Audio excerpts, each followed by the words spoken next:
नाज़रीन, Islamabad high court Baloch शागिर्दनि जी गुमशुदगी बाबति केस जी ॿुधणी 28 फरवरी ताईं मुलतवी करे छॾी आहे।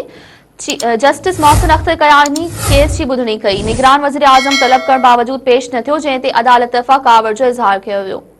जस्टिस मोहसिन अख्तर कयानी रिमार्क्स ॾींदे चयो त टे हुकूमतूं लापता बलोच शागिर्दनि लाइ कुझु न आहिनि करे सघियूं। केसनि जूं 24 ॿुधणियूं थी चुकियूं आहिनि, पर का बि अॻभराई नाहे थी। जस्टिस मोहसिन अख्तर कयानी वधीक चयो त वज़ीर आज़म में ॿिया सरकारी मुलाज़िम आहिनि। वज़ीर आज़म ॿियो भेरो तलब करण बावजूद पेश न आहे थो।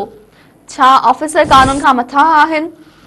ईंदड़ ॿुधणी ते वज़ीर आज़म कराची न वञे, अदालत अचे।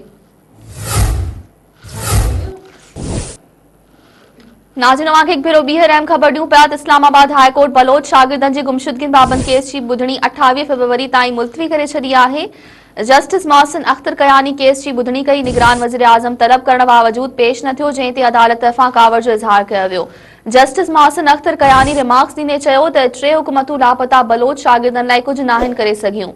केस जूं 24 ॿुधणियूं थी चुकियूं आहिनि। जस्टिस मोहसिन अख्तर कयानी वधीक चयो त वज़ीर आज़म में ॿिया सरकारी मुलाज़िम आहिनि। वज़ीर आज़म ॿियो भेरो तलब करण बावजूद पेश नाहे थियो। छा ऑफिसर कानून खां मथां आहिनि?